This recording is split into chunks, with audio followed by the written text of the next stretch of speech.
Bismillah, hai selamat datang di Apeno.id dan teman-teman semuanya saya ucapkan terima kasih kepada teman-teman semuanya atas responnya di video saya yang pertama dan saya ucapkan terima kasih juga atas like dan komentarnya. Oke teman-teman semuanya, kita akan lanjut lagi dengan pembahasan yang lain, yaitu kita akan coba bahas mengenai Apple device yang lain yang sampai saat ini juga saya masih selalu pakai, yaitu iPhone. Teman-teman semuanya, saya yakin mungkin di antara kalian juga ada yang beberapa yang ingin membeli iPhone di tahun 2023 ini, tentunya di akhir 2023 ini ya. Mungkin kalian akan membelinya untuk persiapan untuk menyambut tahun baru gitu ya, sehingga kalian ingin memiliki device yang baru, iPhone yang baru atau handphone yang baru, khususnya iPhone. Kira-kira bagaimana nih performa dari iPhone 13 nih? Apakah masih worth it untuk kita beli di tahun 2023 ini? Apa masih mampu juga digunakan untuk di tahun depan di 2024 ini? Tonton video sampai selesai, check this out.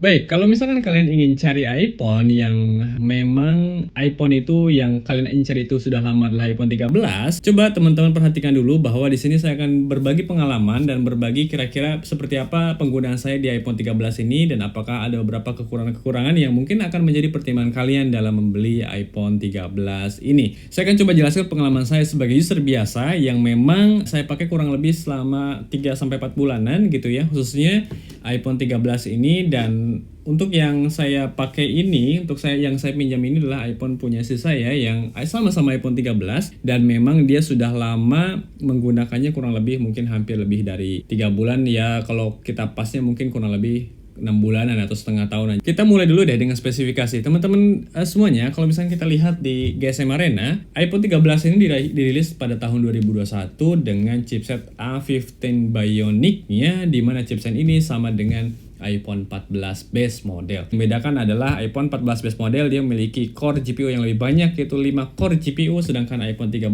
itu hanya 4 core GPU. Bentang layar di iPhone 13 ini sudah bentang layarnya 6,1 inci dengan berat kurang lebih 174 gram dan spesifikasi jaringannya itu sudah sampai 5G atau sudah bisa 5G ya teman-teman. 5G sebetulnya dari mulai iPhone 12 juga bisa, tapi iPhone 13 ini tentu adalah iPhone yang sudah pasti ada 5G-nya gitu ya. Dan teman-teman semuanya, untuk konektivitas seluler itu atau yang 5G itu kalian bisa juga pakai yang dual SIM ya. Jadi satu SIM yang fisik, kartu yang fisiknya gitu yang nano SIM, yang satu adalah eSIM yang teman-teman bisa aktifkan kedua-duanya secara bersamaan juga gitu. Tentu kalau misalkan kalian berharap ada card slot memori, saya kira tidak ada di iPhone untuk card slot memori, yang ya itulah yang menjadi pembeda kita juga, pembeda iPhone ya khususnya dengan Android, karena iPhone dari dulu memang tidak pernah ngasih card slot memori dan saya juga nggak ngerti kenapa.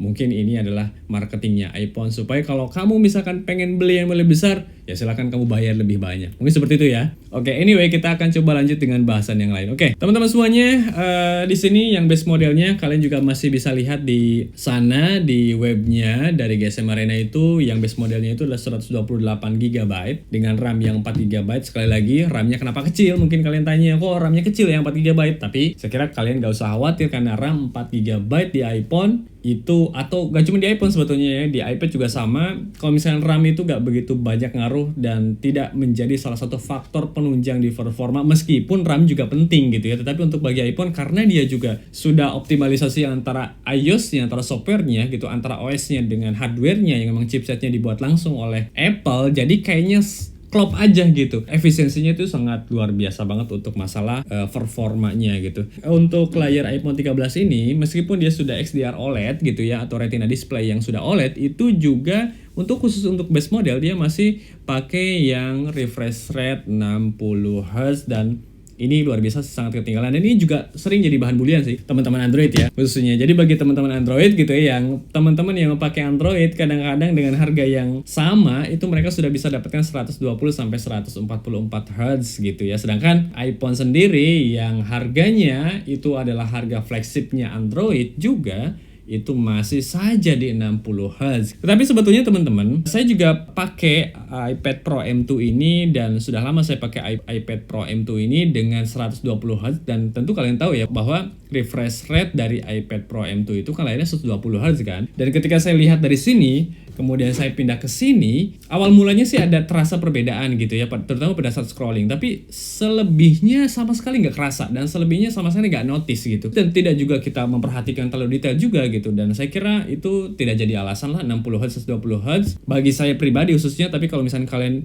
adalah tipe-tipe orang yang suka scrolling yang sangat mulus banget gitu kan, ya lebih baik kalian jangan beli yang base model aja gitu. Kalian beli yang pro aja. Tapi kalau misalnya kalian juga agak begitu notice, dan saya kira di antara kita lah sebagian besar juga agak notice kok gitu ya, refresh rate yang tinggi ataupun yang 60 Hz itu gitu. Karena sebagian besar orang tidak begitu juga memperhatikan masalah refresh rate juga gitu. Kalian aja yang memang sebelumnya HP-nya belum 120 Hz sebetulnya pindah ke sini justru aman-aman saja, dan saya kira tidak ada masalah apapun gitu ya. Khususnya bagi saya pribadi, dan saya kira teman-teman juga akan sama lah dengan saya. Selanjutnya, iPhone 13 juga punya notch yang lebih kecil, yaitu 20% lebih kecil daripada iPhone 12 atau iPhone 11 atau iPhone sebelumnya yang sudah full display ya. Dan iPhone 13 juga dia punya baterai yang lebih besar, lebih awet. Contohnya ketika misalnya saya berangkat kerja, kemudian saya cas udah 100%, kemudian saya bawa di jalan, saya pakai Google Maps, kemudian saya pakai YouTube juga. Itu di kantor, sampai di kantor saya pakai bekerja, kemudian pulang lagi dengan model yang sama, saya pakai Google Maps lagi, saya pakai YouTube dan lain-lain. Itu masih sisa kurang lebih 40%, dan itu bagi saya itu awet banget, dan udah lebih dari cukup lah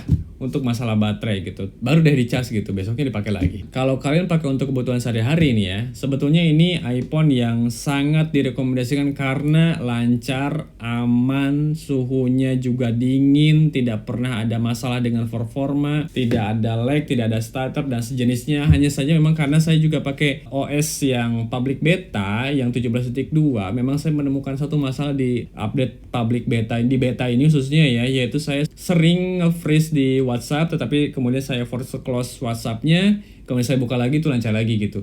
Tapi bagi kalian yang pakai official untuk OS-nya, saya kira tidak akan menemukan masalah yang seperti tadi gitu. Jadi lebih baik kalian yang official aja, telat-telat dikit untuk dapat software update-nya ya gak masalah. Yang penting kalian lebih aman, lebih safe untuk memakai iPhone kalian gitu. Dan kemudian iPhone ini masih bisa bertahan kurang lebih mungkin 4-5 tahunan ya teman-teman semuanya, karena kalau masalah iPhone itu masalah software update atau security update-nya memang luar biasa, nggak ada lawannya gitu ya. Meskipun Android sekarang udah banyak yang bisa memberikan software update dan security update yang lebih lama. Contohnya adalah Samsung gitu yang sudah konsisten khususnya untuk versi-versi Android yang flagshipnya punya mereka, itu mereka jaga software update dan security update-nya. Tetapi untuk iPhone, saya kira sudah menjadi rahasia umum, iPhone itu selalu memberikan security update. Dan bayangkan teman-teman, iPhone 7 Plus punya adik saya sampai sekarang masih dapat security update. Di antara tadi yang saya bilang, kelebihan-kelebihan tadi, kenyamanan, kemudian performa yang bagus, sebetulnya ada isu yang cukup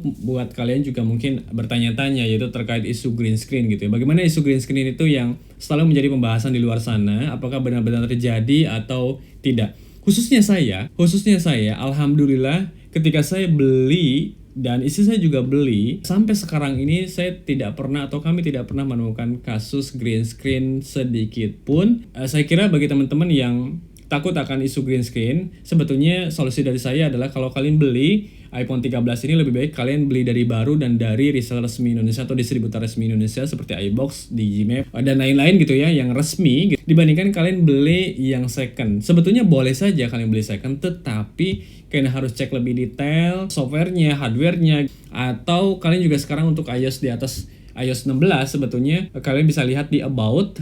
Kalau misalkan about-nya nanti ada pergantian spare part, biasanya di sana akan dituliskan bahwa spare part pernah diganti. Tapi kalau misalkan tidak ada berarti aman, tetapi itu pun kalian harus lebih hati-hati. Oke, jadi intinya adalah kalian tidak perlu khawatir masalah yang isu green screen ini gitu ya, khususnya iPhone 13 base model, karena yang saya lihat sih paling banyak sih isunya adalah isu di iPhone 13 Pro, dan itu pun keluaran-keluaran yang awal-awal keluar. Sekarang sayanya udah enggak. Sekarang kita ngobrolin masalah kamera. Bagaimana dengan kamera? Saya kira masalah kamera, teman-teman semuanya, ini sudah menjadi rahasia umum bahwa kamera di iPhone itu adalah kamera yang paling bagus untuk jajaran smartphone gitu ya. Meskipun sekarang kamera-kamera Android juga tidak kalah bagusnya gitu ya, terutama yang Android flagship seperti kembali lagi seperti saya bilang tadi, seperti Samsung dan lain-lain. Itu saya kira mereka punya kamera yang bagus. Apalagi kan saya lihat ada handphone Xiaomi yang sekarang sudah kolaborasi dengan Leica untuk memberikan performa kamera yang lebih bagus daripada versi-versi yang sebelumnya. Jadi anyway, masalah kamera itu tetap menjadi pilihan kalian, tetapi sampai saat ini saya rasa iPhone itu masih yang paling bagus untuk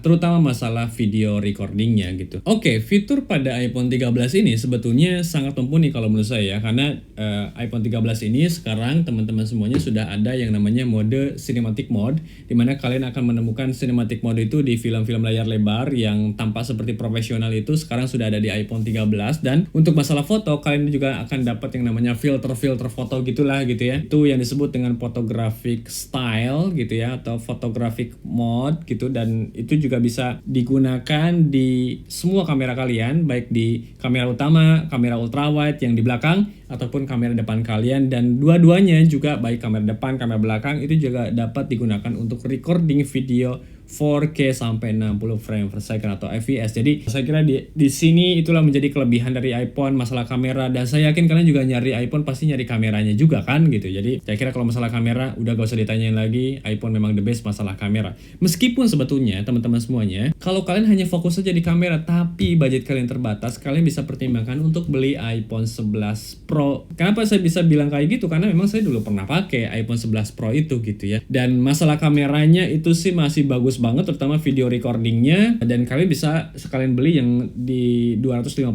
GB nya gitu ya untuk 11 Pro, dan itu harganya kan sudah lebih murah, mungkin harganya ya di antara 8 jutaan mungkin ya untuk iPhone 11 Pro Second, karena yang baru kan sudah tidak ada gitu.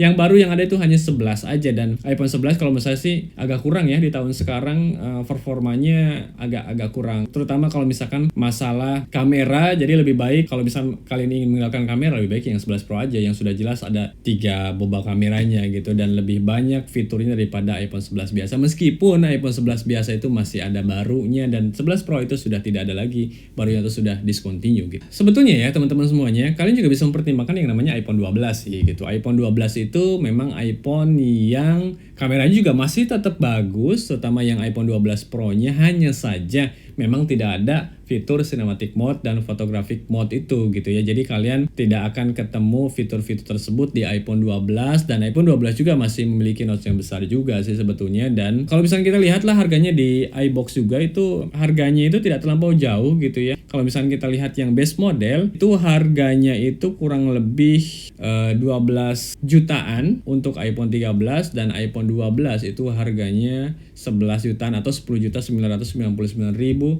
untuk yang storage yang sama 120 GB gitu. Kemudian untuk hasil foto iPhone 13 ini, jika saya lihat dengan mata newbie saya gitu sebagai user biasa yang tidak terlalu detail memperhatikan foto kayak orang-orang gitu ya, yang memang kerjanya sebagai fotografer gitu ya, saya kira hasilnya itu masih sangat luar biasa. Kalau saya sih patokannya gampang banget ya. Patokannya kalau bagi saya standarnya adalah ketika apa yang ditangkap kamera dengan apa yang saya lihat langsung tanpa kamera itu hasilnya sama, ya menurut saya itu berarti kualitas dari kamera itu sudah lebih baik. Dan iPhone 13 itu menurut saya itu seperti itu gitu ya. Jadi apa yang ditangkap oleh kamera itu dengan apa yang ditangkap mata kita itu hampir mirip lah, meskipun ada beberapa tonton warna yang memang agak sedikit berbeda dengan warna aslinya, dan itu juga sangat dipengaruhi oleh cahaya sekitar gitu ya. Itu sangat mempengaruhi banget masalah akurasi dari warnanya. Tapi overall masalah itu adalah masalah yang tidak sama sekali mengecewakan, dan perpindahan antara kamera wide kamera dengan ultra wide kamera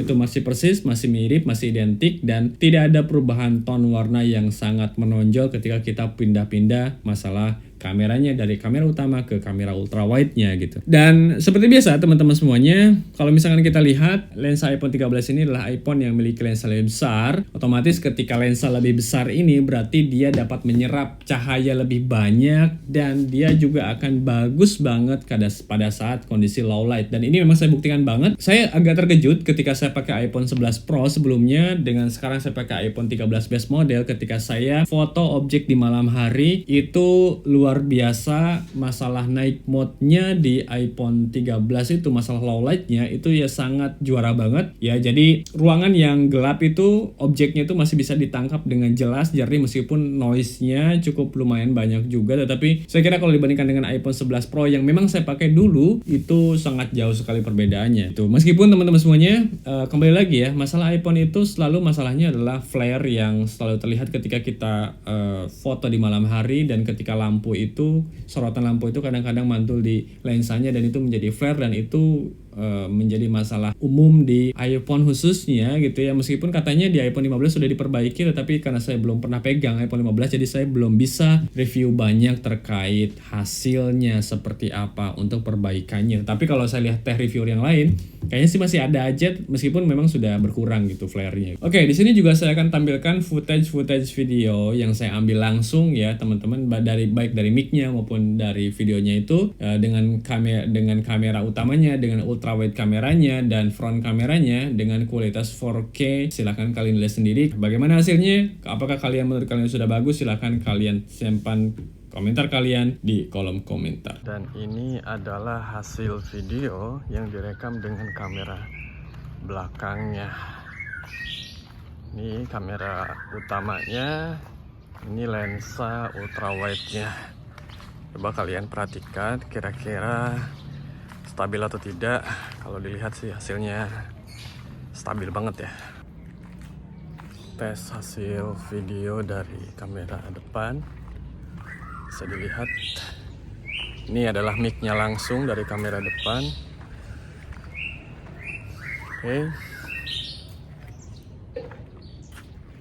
Oke, sekarang kita masuk ke masalah harga. Kembali ya, seperti saya bilang tadi, teman-teman semuanya, jika dilihat di web resminya, seperti yang pernah saya singgung tadi sebelumnya, bahwa iPhone 13 base model itu dia memiliki harga kurang lebih 11.999.000 atau 12 jutaan gitu ya untuk base model, dan harga untuk 256 GB-nya itu kurang lebih harganya 14.499.000 atau 14.500.000 rupiah. Jadi udahlah, lupakan saja yang 256 GB.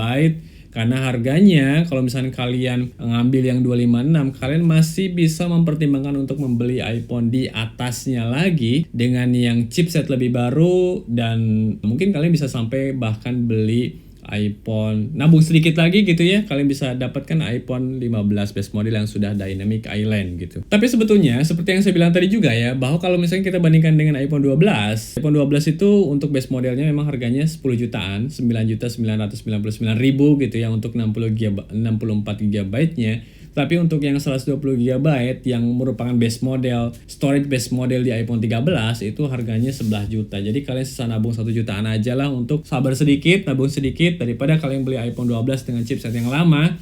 Lebih baik kalian beli iPhone 13 dengan bersabar sedikit, nabung sedikit lagi, kalian dapat chipset baru, kamera lebih lebar, low light-nya bagus, dan baterainya awet. Jadi itu lebih baik seperti itu untuk teman-teman jika punya budgetnya kurang lebih 11-12 jutaan. Baik, akhirnya kita masuk ke dalam kesimpulan akhir teman-teman semuanya. Jadi kesimpulannya adalah jika kalian punya budget 11-12 jutaan, kalian bisa sangat mempertimbangkan untuk beli iPhone 13 ini. Jika dibandingkan dengan iPhone 12, jelas iPhone 13 ini punya chipset yang lebih baru, kemudian baterainya lebih awet, dan performanya pasti akan panjang gitu ya. Software update-nya juga pasti akan lama. Dan memang di sini ada sedikit kelemahan yang tadi saya bilang, bahwa untuk base model memang masih 60 Hz, dan jika kalian terganggu dengan 60 Hz mungkin kalian bisa beli yang versi Pro-nya tetapi dengan budget yang mungkin lebih tinggi gitu ya. Tapi kalau misalnya ternyata budget kalian adalah benar-benar 11-12 jutaan, kalian gak usah pikir panjang, sudah jelas jawabannya lah iPhone 13